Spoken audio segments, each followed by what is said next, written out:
सवाल है हमारे पास कुछ ऐसा, in the figure the reverse breakdown voltage of a zener diode is 5.6 volt. ये जो जेनर डायोड है इसके अक्रॉस वोल्टेज है 5.6 वोल्ट, 5.6 वोल्ट।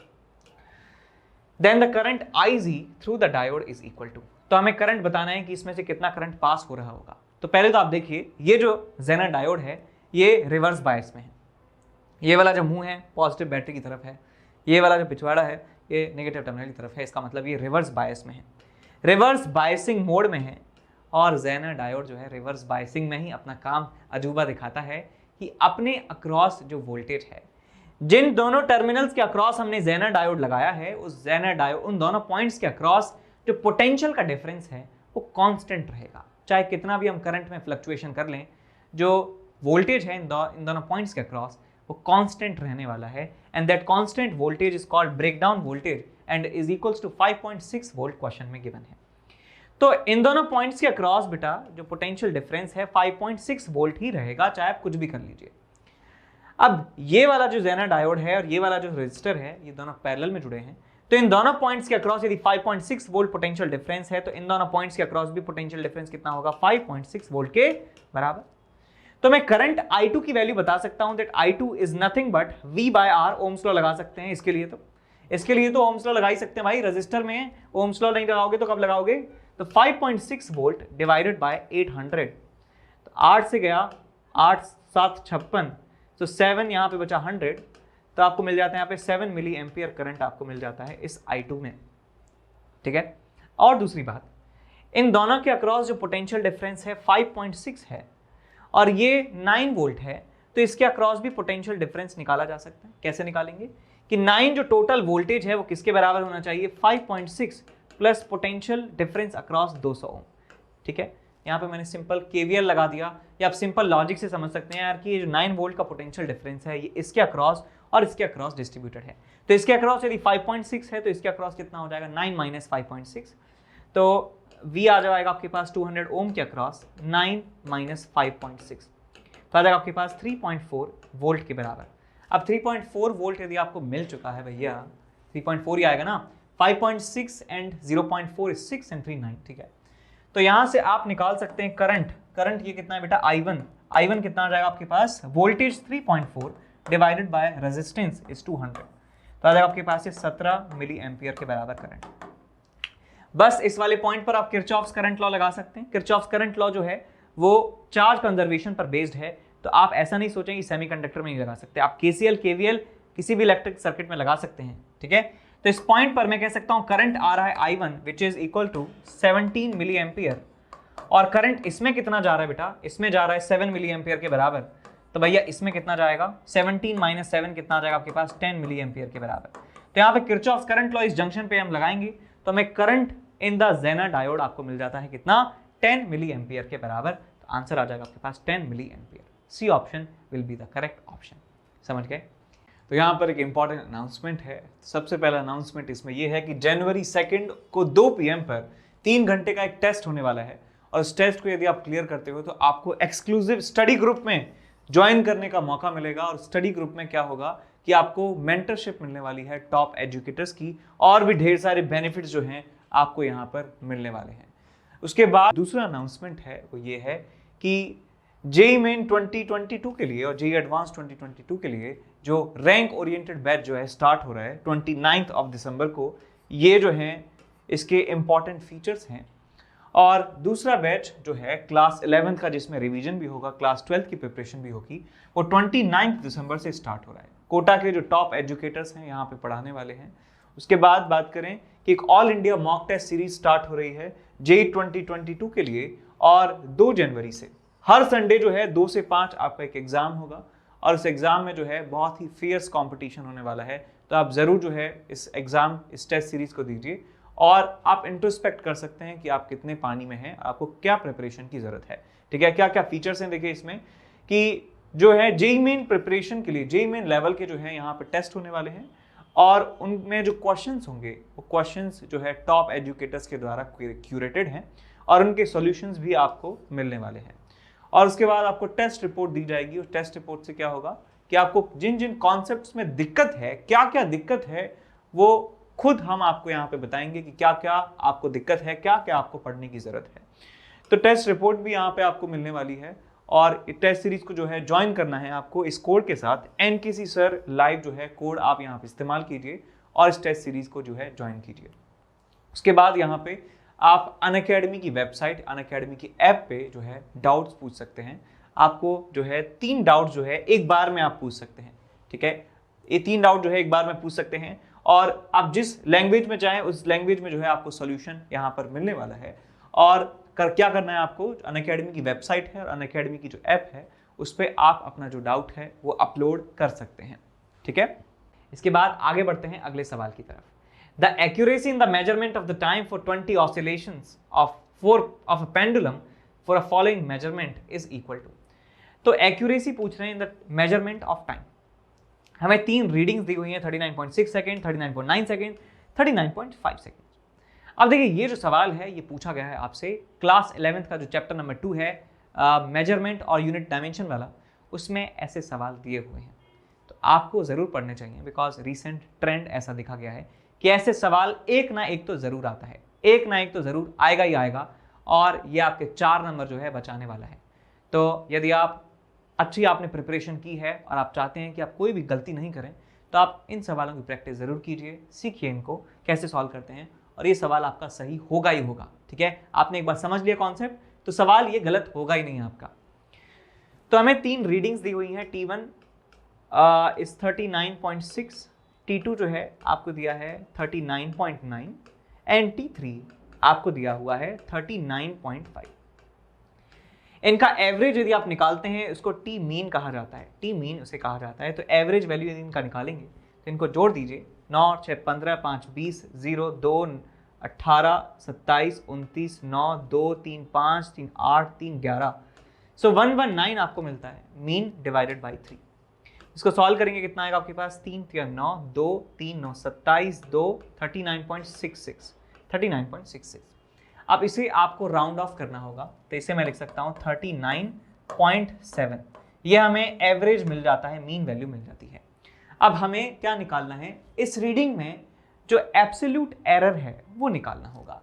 तो मैं सबसे पहले निकालता हूं डेल्टा T1 कितना आया। डेल्टा T1 का मतलब है कि T1 minus T mean, T1 minus T mean का मॉड जो है उसे डेल्टा T1 कहा जाता है। Absolute error in reading number 1, फिर मैं निकालूंगा absolute error in reading number 2, फिर absolute error in reading number 3, फिर उन एब्सोल्यूट एरर्स का भी मैं मीन निकालूंगा। तो मुझे मीन एब्सोल्यूट एरर निकालने मिल जाएगा और वही हमसे पूछा गया है।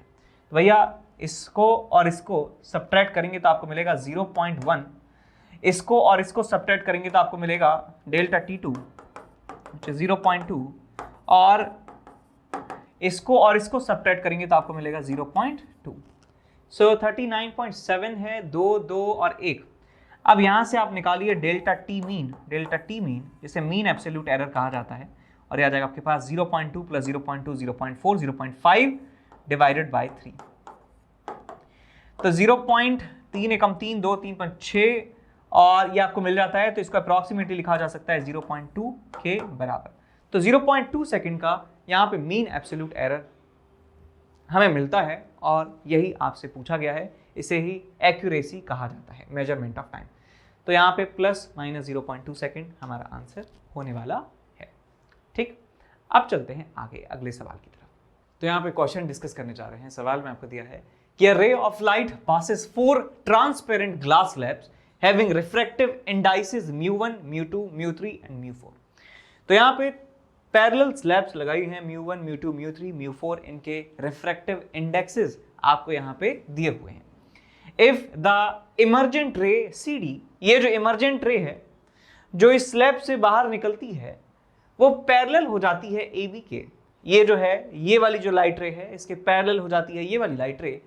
तो आपको बताना है इन 4 ऑप्शंस में से कि कौन सा ऑप्शन सही होने वाला है। ठीक है, तो बेसिकली आपसे रिलेशन पूछा गया है 1 2 2 3 3 4 4 1, किसी में से भी जो है आप क्या रिलेशन यहाँ पे बता सकते हैं।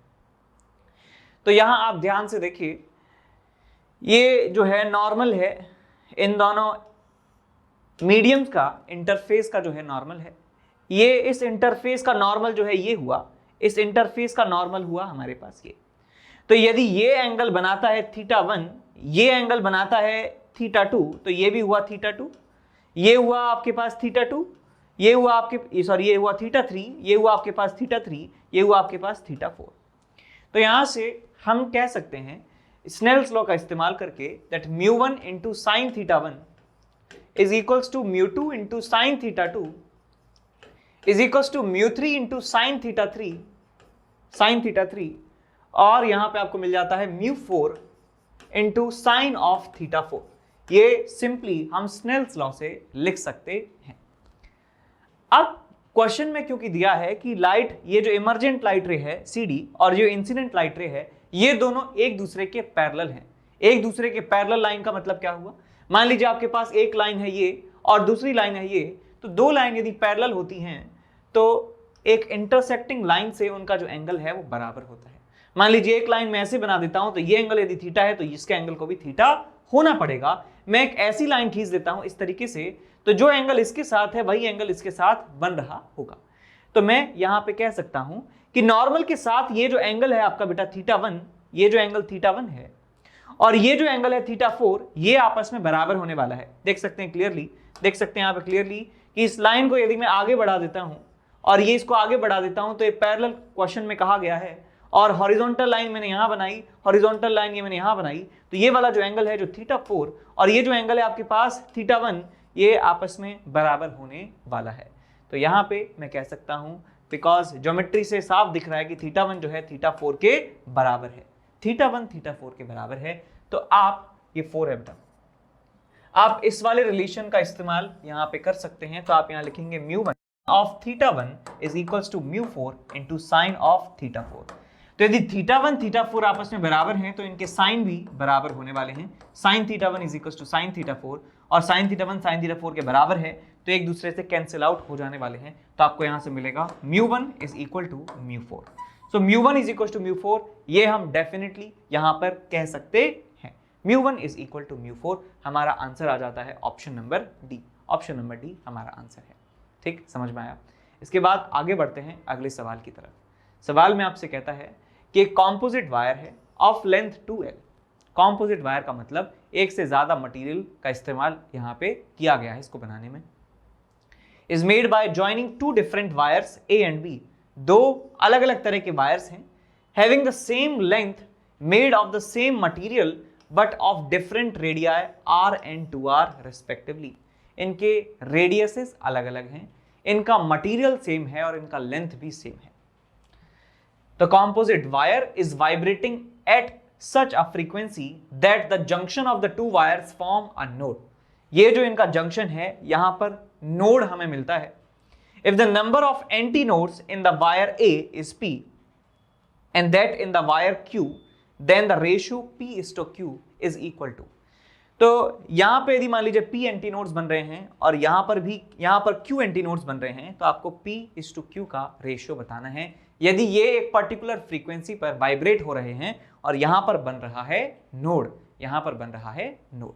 तो यहां देखिए बेटा ध्यान से, इन दोनों वायर्स में अंतर क्या है, इन दोनों वायर्स में अंतर क्या है, सिमिलैरिटी क्या है, ये देख लीजिए। पहले देख लीजिए कि सिमिलैरिटी क्या है। तो सिमिलैरिटी के बारे में मैं ये कह सकता हूं बिकॉज ये जो वायर है बेटा, इनको आपको लाइट मानना होता है। वायर को जो है आपको लाइट मानना होता है। तो इस वाले वायर में जो टेंशन होगा, इस वाले वायर में जो टेंशन होगा वो बराबर होने वाला है। इसके यदि मैं बात करूं मास पर यूनिट लेंथ की, मास पर यूनिट लेंथ म्यू की, क्या होता है आपके पास मास अपॉन लेंथ। तो मास इसका हो जाएगा डेंसिटी इंटू वॉल्यूम। वॉल्यूम को क्या लिख सकता हूं मैं, pi R square into length L, और इसका लेंथ जो है एल के बराबर है। और मैं इसके बारे में क्या लिख सकता हूं, म्यू जो है वो आ जाएगा आपके पास डेंसिटी इंटू वॉल्यूम। वॉल्यूम कितना आ जाएगा आपके पास, पाई इंटू 2r का square into L divided by L. इनकी लेंथ जो है एल के बराबर है, लेकिन इनका जो रेडियस है वो अलग अलग है। इसका रेडियस जो है r के बराबर है, इसका रेडियस जो है 2r के बराबर है। तो यहां पे मैंने μ2 लिख दिया, यहां पे मैंने μ1 लिख दिया है। समझ में आया। मास अपॉन लेंथ होता है लीनियर मास डेंसिटी, तो मास को मैंने लिखा है डेंसिटी इंटू वॉल्यूम, बिकॉज ये एक सिलेंडर है और सिलेंडर का वॉल्यूम मैं जानता हूं पाई आर स्क्वायर एल के बराबर होता है। तो यहां पे मैंने लिखा है density into pi R square into L divided by L, ऐसे यहां पे मैंने लिख दिया है। तो भाई यहाँ L से L कैंसिल आउट हो जाता है, L से L कैंसिल आउट हो जाता है। यहाँ पे इसका जो लीनियर मास डेंसिटी है वो आपको मिलता है रो पाई आर स्क्वायर और म्यू वन कह दीजिए इसे, और यहाँ पे म्यू टू की वैल्यू आपको मिल जाती है किसके बराबर, 4 times rho pi R square. यानी कि इसका जो लीनियर मास डेंसिटी है कम है और इसका लीनियर मास डेंसिटी जो है वो काफी ज्यादा है।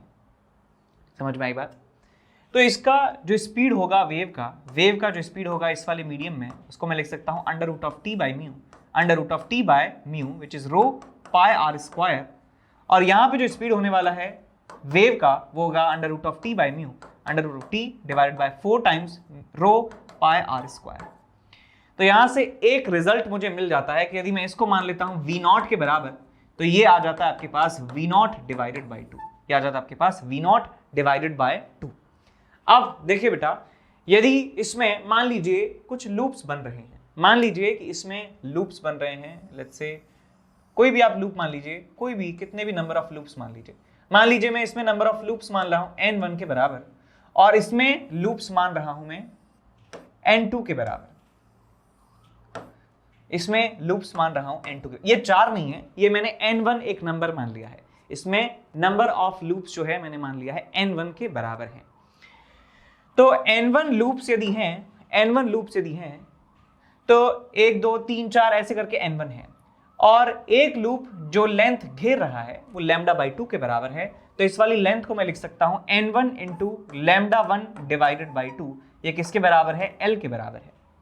सिमिलरली मैं इस लेंथ को लिख सकता हूं कितना, n2 into lambda 2 by 2 is equal to L। तो यहां से ये रिजल्ट मुझे मिल जाता है। इन दोनों को यदि मैं बराबर कर देता हूं तो आपको मिलता है यहां पे n1 into lambda 1 is equal to n2 into lambda 2। ठीक, n1 into lambda 1 is equal to n2 into lambda 2। अब आप देखिए बेटा कि जितने यहां पे लूप्स हैं उतने ही यहां पर एंटी नोड्स हैं, तो यदि इसमें p एंटी नोड्स कहा गया है तो इसका मतलब n1 की जो वैल्यू है वो p के बराबर होगी। तो मैं यहां पे लिख सकता हूं, बिकॉज जितने नंबर ऑफ लूप्स हैं उतने ही नंबर ऑफ एंटी नोड्स होते हैं, तो यहां पे इसे p into lambda 1 is equal to q into lambda 2 लिखा जा सकता है। इसका मतलब इसे लिखा जा सकता है p by Q is equal to lambda 2 by lambda 1। अब लैम्डा क्या होता है, लैम्डा हम जानते हैं कि v speed of wave is equal to f into lambda, तो लैम्डा को लिखा जा सकता है v डिवाइडेड बाय f, और फ्रीक्वेंसी दोनों की सेम होने वाली है, बिकॉज फ्रीक्वेंसी सोर्स पर डिपेंड करती है। ठीक है, फ्रीक्वेंसी जो है सोर्स पर डिपेंड कर रही है, तो फ्रीक्वेंसी इसमें और इसमें दोनों में सेम होने वाली है, बिकॉज सेम फ्रीक्वेंसी से ये मूव कर रहे हैं। ठीक है, तो फ्रीक्वेंसी सेम रहने वाली है, तो मैं कह सकता हूं कि लैम्डा जो है वो प्रोपोर्शनल आने वाला है v के, तो lambda is proportional to v, तो लैम्डा 2 बाय लैम्डा 1 को लिखा जा सकता है v2 डिवाइडेड बाय v1, और v2 की जो वैल्यू है किसके बराबर है बेटा, v2 की जो वैल्यू है वो v0 बाई 2 के बराबर है, v0 बाई 2, और ये किसके बराबर है, v0 के बराबर। तो यहां से आपको मिल जाता है p बाई क्यू, तो v0 से v0 गया, आपको मिल गया answer 1/2। So p to q की जो वैल्यू है हमें मिलती है 1/2 के बराबर। तो जो ऑप्शन नंबर ए है वो हमारा सही हो जाता है। तो ऐसे सवालों को हमें करना पड़ता है। ठीक है।